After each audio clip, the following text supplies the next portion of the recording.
네, 오늘 조선주에 대한 오해와 진실 이걸 좀 잘 풀어보는 시간 준비를 했습니다. 조선주 하면 이분이 떠오르죠.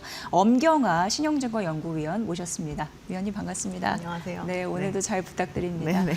일단 이란 전쟁 리스크가 생각보다 좀 장기화되고 있는 상황인데, 네, 맞습니다. 물론 트럼프 대통령이 말 한마디를 하면서 뭐 지수를 끌어올리려고는 하고 있지만 이또 좀 봐야 되는 상황이고요. 어쨌든 이런 상황에서 조선주가 수혜를 받을 수 있을까 많은 분들이 궁금해하시더라고요. 근데 일단 오해와 진실을 좀 풀어주시기 바랍니다. 첫 번째는 네. 단기적으로 건조 중인 인도 선박 이런 부분이 늦어지면서 현금에 대한 우려감이 나오고 있다. 이런 주장이 있습니다. 어떻게 보십니까? 예. 만약에 진짜 인도가 지연되고 있으면 지금 조선 업체들이 그 단일 판매 공급 계약 정정 공시를 진행을 할 겁니다. 기재 정정을 하면서 인도 예. 시기를 뭐 기존에 뭐 3월 말이었었는데 뭐 6월 말로 미룬다거나 이러한 공시가 나올 텐데요. 그러한 부분은 나오지 않고 있는 상황이고 이 고객사들의 상황을 생각을 해야 되거든요. 저희가 배를 찾아가는 것이 영업을 하는 데 있어서 오히려 현금을 매일매일 깎아먹는 상황인지를 봐야 되는데 지금 해상우님은 전반적으로 좀 오르고 있는 상황입니다. 그래서 네. 만약에 선주의 위치에서 뭔가 선박 관련해서 영업을 진행하는 선주라고 한다면 오히려 좀 빨리 찾아가고 싶은 생각이 있을 거기 때문에 저희가 잔금을 치르지 않고 인도에 지연이 생기거나 이러한 문제가 생긴다면 말씀하신 것과 같은 우려가 생길 수 있겠지만 이 상황에서 어떠한 영역은 저희가 지금 이제 운송에 있어서 차질이 생기는데 이 부분을 저희가 대체하기 위한 운송 시장은 오히려 활발하게 움직이는 상황이 되면 실질적으로 조선 업체로부터 선박을 사가려고 하는 수요는 더 늘어날 수 있다라고 생각을 해야 될 것 같고요. 네. 뭐 그러한 부분으로 저희는 뭐 현금 흐름 우려나 이러한 부분에 대해서 생각하지 않고 있습니다. 운임이 비싸지니까 선주 입장에서는 빠르게 가져오는 것이 더 유리하니까 네네. 이거는 좀 아닌 팩트가 좀 아닌 것으로 보면은 되겠네요. 그러면 여러 가지 지금 공백을 뭐 어디 뭐 타 프로젝트로 메우느니 뭐 이런 얘기가 좀 오고 가고 있는데 혹시 발주처에 대한 그 달라진 시그널이나 이런 부분은 있는지 이게 궁금합니다. 아마 예. 카타르 때문에 이런 걱정을 예, 하시는 것 같아요. 예. 카타르는 전 세계적으로도 거의 전 세계 LNG 공급의 한 18, 19%를 담당을 하는 거대 공급자이기 때문에 네. 호르무즈 해협을 반드시 통과해서 수출을 해야 되는 수출업자인데 여기에서 이제 수출이 안 일어나면 실질적으로 지금까지 우리나라에 많이 발주했던 그 수량이 뭐 취소가 되지 않을까 등등등 여러 가지 걱정을 하시는 것 같은데요. 얼마 전에 카타르가 한국을 포함한 4개 국가에 불가항력 선언을 했습니다. 이 부분은 운송 계약에 대한, 그러니까 가스를 내가 공급해 주기로 약속한 거에 대한 거를 전쟁이라는 특수 상황으로 인해서 이행을 하지 못할 것 같다라는 의미에 해당이 되는데요. 그러다 보니까 운송 계약이 이렇게 되면 이제 선박 발주에 대한 부분도 취소가 되지 않을까라고 걱정을 하시는 것 같은데요. 실제로 20여 년 전에 카타르는 한국조선소에게 또 그때 당시 기준으로 있었던 그 LNG 캐리어 대비 굉장히 대량 발주를 한 적이 있습니다. 실질적으로 그 가스를 사가려고 했었던 국가는 미국이었었고요. 미국이 1년 만에 이제 그 계약 관계에 대한 부분을 뒤집으면서 실질적으로 사가지 않게 되었는데 카타르는 그 시기에 이 선박의 인도를 모두 다 받은 상태였었고요. 실제로 미국이 아닌 다른 국가로 이 LNG를 판매하는데 굉장히 오랜 시간이 걸렸지만 저희가 선박 자산에 대한 발주와 그에 대한 이행 관계에 있어서는 변함이 없었기 때문에 상관이 없을 것 같고요. 설사 이번에 이제 이 부분으로 인해서 만약에 계약이 좀 파기가 된다고 하더라도 LNG를 그럼 다른 곳에서 저희가 구하려는 노력을 대부분의 수입 국가에서 하게 될 텐데 이 부분에 대한 대체 프로젝트는 대부분 북미에서 많이 좀 진행이 될 가능성이 높다라고 보고 있습니다. 그래서 2025년에 트럼프 대통령이 취임하고 나서 24년에 멈췄던 미국의 LNG 개발 프로젝트가 다시 약간 재개되는 모습을 많이 보였었는데 네네. 이 부분에 대한 이제 수출 계약이 이루어져야 저희가 실제로 생산을 하고 이제 선적을 시켜가지고 수출을 하게 될 텐데요. 이 부분에 대한 진행 속도가 오히려 빨라질 수 있고 그 부분을 이 카타르에서 이행하려고 했던 프로젝트가 대체할 수도 있겠구나라고 생각을 하면 선표가 비고 조선업체가 이 일을 갑자기 멈추거나 중단하거나 이런 일로 파생되지는 않을 것이라고 볼 수 있을 것 같습니다. 네. 그럼 위원님, 이러한 전쟁이 일어나도 조선주에는 기회다라고 보는 결정적인 이유는 어디에 있으십니까? 궁극적으로 예, 예. 이제 전방 산업이 저희가 안 좋아져야 고객이 안 좋아진 상태가 됐으니까 조선 업체들도 뭔가 일자리를 잃거나 아니면 작업량이 줄거나 뭐 이런 거에 대한 걱정을 저희가 해야 될 텐데요. 전쟁이라고 하는 건 운송의 복잡도를 높이고 그리고 운임이 상승을 하게 되기 때문에 배에 대한 요구 수준은 더 높아지는 쪽으로 반응을 하게 됩니다. 그래서 지금까지 있었던 어떠한 전쟁에서도 저희가 모든 산물이 한 군데에서만 나진 않거든요. 그리고 운송이라고 하는 행위는 원자재가 자리를 옮겨서 돌아다닐 수가 없기 때문에 그렇죠. 저희가 예. 반드시 있어야 되는 필수 서비스 행위에 해당이 됩니다. 그래서 이러한 부분이 지금까지 조선주에게 마이너스로 작용했던 적은 없는 것으로 파악이 되고 있습니다. 네. 이 콰트라발 공급 차질 이런 부분이 과거 러시아 우크라이나 전쟁과는 좀 본질이 다르다 이런 얘기도 많이 나오는데 약간 좀 헷갈리더라고요. 저는 어떻게 좀 이해해 볼 수 있을까요? 당연히 그럴 네. 수밖에 없는 게 네. 카타르는 일단 호르무즈 해협 안에서 저희가 천연가스를 생산을 해서 액화시킨 상태에서 수출하기 때문에 거의 다 배로 수출을 네, 하는 네. 방식을 취하고 있는 상태죠.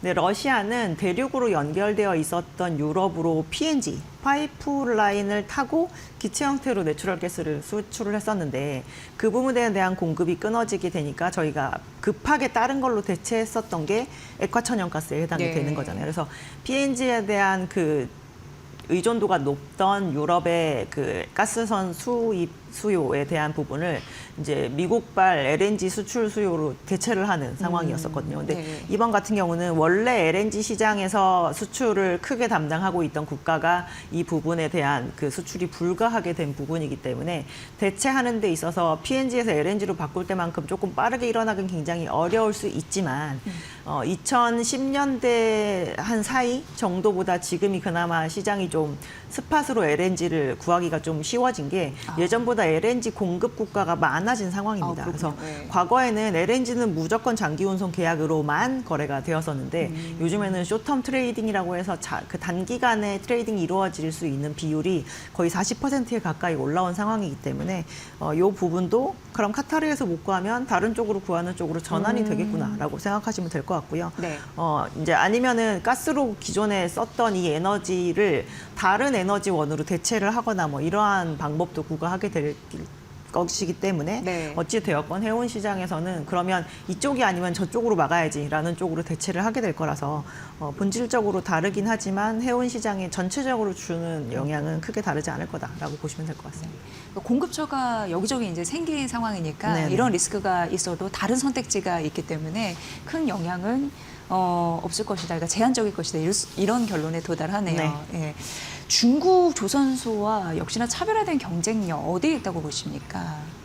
우리는 이제 기술의 우위를 계속적으로 얘기를 하고 있는데 특히나 전쟁이 이렇게 되면 예. 해운사들이 더 신경을 쓸 수밖에 없는 게 저희가 아무리 그 품질이 나쁜 기름이라고 하더라도 주로 선박들이 쓰는 벙커CU도 원유를 정제하는 과정에서 생기는 네. 과정이라서 예. 그래서 요즘에 지금 벙커CU 가격이 굉장히 높거든요. 그래서 예. 이렇게 지정학적 리스크가 생기거나 뭔가 연료유에 대한 수급이 굉장히 어려워지니까 내가 배를 오늘은 한 100만 원으로 운용을 할 수 있다가도 이렇게 리스크가 생기니까 갑자기 130만 원을 쓰면서 운영을 해야 되는 그런 상황에 놓이는 네, 거죠. 네, 그래서 네. 내가 선박에 대한 효율화를 아예 먼저 선투자를 해서 이 부분을 좀 이렇게 리스크를 해치할 수 있게끔 해놓으면 오히려 괜찮지 않을까라는 쪽으로 오히려 선사들은 조금 접근을 할 수가 있거든요. 그래서 예. 한국 하면은 아무래도 에너지 효율 높은 선박을 만들기로 굉장히 유명하고 그래서 신기술을 처음 도입하는 선박의 경우 대체적으로 중국 먼저 찾아가기보다는 한국으로 먼저 찾아오는 그런 측면이 있습니다. 그래서 네, 네. 오히려 이럴 때 기술력 경쟁력이나 아니면은 선박의 에너지 효율에 대한 부분으로 좀 더 이렇게 어필을 하게 되면 오히려 국내 업체들의 그 경쟁력이 더 두드러지는 그런 효과가 나오지 않을까 싶은 상황입니다. 네. 최근에 이제 리포트들 보면서 저희도 이제 공부를 할 수밖에 없는 상황인데 네네. 본행제 얘기가 참 많이 나오더라고요. 네네. 그러면서 조선 기자재 이런 섹터도 봐야 된다. 조선주에도 이제 뭐라고 할까요? 그래 지속적으로 성장을 누렸던 그런 기자재 업체에도 관심을 가져야 된다. 이런 전략들이 좀 나와서 궁금했습니다. 실제 봐야 되는지. 기자재 업체들 중에서 예. 본행제가 부각이 된 건 2026년이 국내 조선 업체들 기준으로 LNG 인도량이 가장 많은 해입니다. 내년부터는 다시 컨테이너가 조금 늘어나게 될 예정이고요. 최근에 전쟁이 발생한 지역이 또 카타르와도 굉장히 연결선이 많아서 기자재 업체들의 주가가 급변한 것 중에서는 본행제 업체의 주가가 오히려 급락한 측면을 좀 보였죠. 한국화본 같은 경우가 얼마 전에 막 10몇 % 정도 하락을 한 것 예. 같은데, 요거는 이제 이 LNG 프로젝트가 지금 현재 진행이 되고 있는 이 계약이 뭔가 안 좋아지지 않을까에 대한 그런 우려가 좀 반영이 되었던 것 같고요. 근데 아까 앞서도 말씀드렸지만 아마 이 부분에 대한 우려는 없을 것 같다라는 것이고, 기자재 업체들 중에서 이렇게 특정한 선종에만 저희가 기자재를 납품하는 데들 같은 경우는 그 해당 선종의 업황을 탈 수밖에 없습니다. 근데 내가 조선주를 투자하면서 플러스 알파 전략으로 다른 조선 기자재에도 투자를 하고 싶다라는 생각을 하시면 오히려 필수 기자재를 가져가시는 게 훨씬 더 낫고요. 왜냐하면 이 선종이 좋을 때도 저희의 수량이 늘고 저 선종이 좋을 때도 수량이 느는 부분이 있기 때문에, 그래서 협력업체 위주로 조금 투자를 해보시는 거를 저희는 오히려 추천을 드리고, 네. 어찌 되었건 2020년 이후에 지금 조선 사이클은 친환경 선박을 많이 만들고자 하는 니즈가 생기기 때문에 되는 부분이기 때문에, 친환경 선박의 가장 핵심적인 부품이 뭐냐라고 하면 여전히 엔진이라고 저희는 말씀을 드릴 수 있기 때문에, 엔진과 관련된 중심된 그런 기자재 업체들 위주로 바라보시는 게 좀 좋을 거다라고 생각하고 있습니다. 네, 위원님, 그럼 지금 이제 조선 해운 이런 부분을 봤을 때 탑픽은 이걸 제일 시청자분들이 궁금해하실 것 같습니다. 저희는 예. 조선은 여전히 HD 한국조선해양 추천을 해드리고 있고요. 네, 네, 네.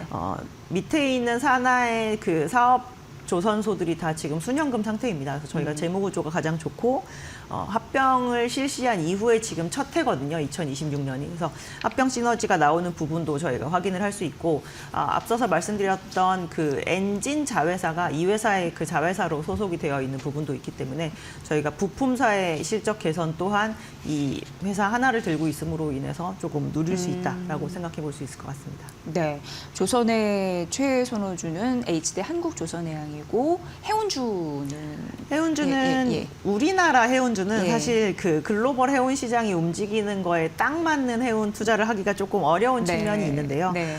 요즘에 이제 탱커 운임이 오르는 것 때문에 저희가 그걸로 인한 시장성을 갖는 업체를 찾아볼 수 있을까 하면 실질적으로 없습니다. 저기 대부분 탱커를 장기 운송 계약으로 실시를 하고 있기 때문에.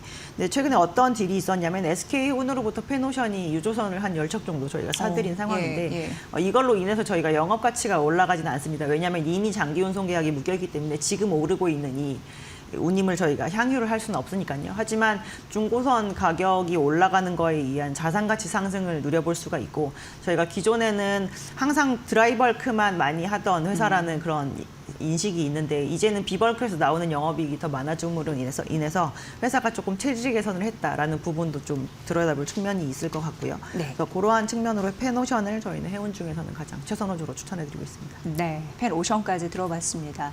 마지막 질문을 좀 드리면 좋을 것 같은데, 위원님, 그러면 앞으로 이제 조선주 투자할 때 네네. 가까이는 어떤 이슈를 좀 주목해서 보면 좋을지, 투자 전략 좀 아이디어 좀 주십시오. 이제 예. 저희 3월 말이고 네. 오늘이 마지막 날이고 네. 이제 4월로 들어갈 거기 때문에 곧 어닝 시즌입니다. 그래서 당연히 실적이랑 주식 보실 때는 실적을 생각을 하지 않을 수가 없는 상황이고요. 네. 이렇게 전쟁이라고 하는 큰 이벤트가 생김으로 인해서 어떠한 다른 섹터들 같은 경우는 당장 6개월 뒤, 8개월 뒤 전략이 바뀌어야 될 수도 있거든요. 주변에 대한 본인들의 수요가 변하는 부분도 있기 때문에. 근데 조선주는 기본적으로 저희가 수주 잔고를 바탕으로 영업을 하는 회사에 해당이 됩니다. 그래서 영업의 안정성이 누구보다 뚜렷하다라고 하는 거를 아마 매 실적 시즌에 확인을 하실 수 있을 것 같고, 예. 요즘에 단기적으로 그냥 보시기만 하셔도 단일 판매 공급 계약이 나오는 빈도 자체가 작년과는 약간 차원이 다르게 많아지고 있는 상황이기 때문에, 선주들이 지금 앞으로 선박 투자해놓고 어떻게 해야 되지라고 하는 그런 관망의 기간이라고 한다면 이런 식으로 발주가 나오지도 않습니다. 그래서 시황 자체가 굉장히 좋다라고 하는 본질적인 펀더멘탈에 조금 집중을 하시면서 네. 저희는 보시는 게 좋다라고 생각하고 있습니다. 네, 조선주는 오히려 든든하게 편안한 선택지이네요. 들어보니까. 네네. 오늘 조선과 해운주 탑픽까지 좀 말씀드렸으니까 잘 판단해 보시고요. 앞으로 1분기 실적 그런 부분에서도 여러분의 투자 수익을 좀 업시킬 수 있는 든든한 효자 종목이 됐으면 하는 바람입니다. 오늘 전쟁 리스크 속에서 조선주 투자 전략 그런 부분에 대해서 말씀해 주셨고요. 엄경화 신영증권 연구위원회 분석으로 들으셨습니다. 위원님, 오늘도 굉장히 유익했습니다. 고맙습니다. 감사합니다. 네.